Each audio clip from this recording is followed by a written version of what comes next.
আজকে আমি আপনাদের সাথে গত বছরের একটি কাহিনী বলতে যাচ্ছি। কাহিনীটি হচ্ছে 14ই ডিসেম্বর রাত বাজে 12:27। তখন আমি রুমে আমরা ইউটিউবের পিছনে কাজ করছিলাম, ইউটিউবের ভিডিওতে একটা কন্টেন্টের কাজ করছিলাম। তখন দেখি আব্বু আম্মু সবাই ঘুম, আমি আমার মতো জাগ না, ইউটিউবে কাজ করছি। আর চাচা চাচিরাও বাসায় নেই, তখন প্রায় তারা 1 সপ্তাহ যাবত নেই। তো যখন আমি ভাবলাম যে না একটু প্যারানর্মাল কিছু একটা ভিডিও বানাই, ঠিক যখন রাত বাজে 12:27, ঠিক সেই সময় আমাদের বাহিরে রাস্তার যে মেন গেট সেখানে 3বার ঠকঠক আওয়াজ আসে। এটা কিন্তু সিনেমা নয়, বাস্তব কাহিনী। ঠকঠক আওয়াজ আসে, আমি বলি আওয়াজ আসতেছে কিছু, বাসাতে কেউ নাই।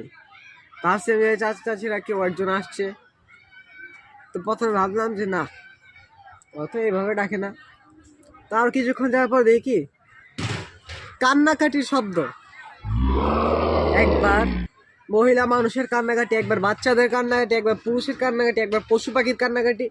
তখন তো আমার মনটা গেছে ভয় পেয়ে যে মা আসলে হচ্ছেটা এটা কি আমার সাথে?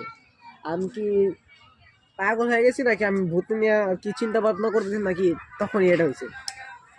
মা এত কিছু কেউ আওয়াজ পায় না, আমার কানে কেন আওয়াজ আসতেছে?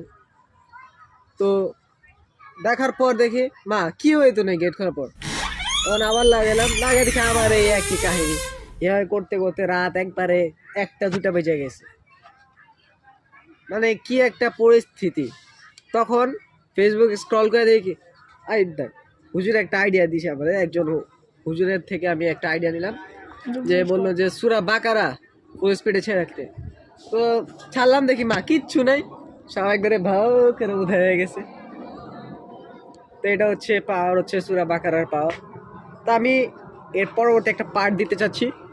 আপনার কমেন্টে বলেন যে পার্ট 2 কি বানাবো নাকি পার্ট একটাই রাখবো। আল্লাহ হাফেজ, আসসালামু আলাইকুম।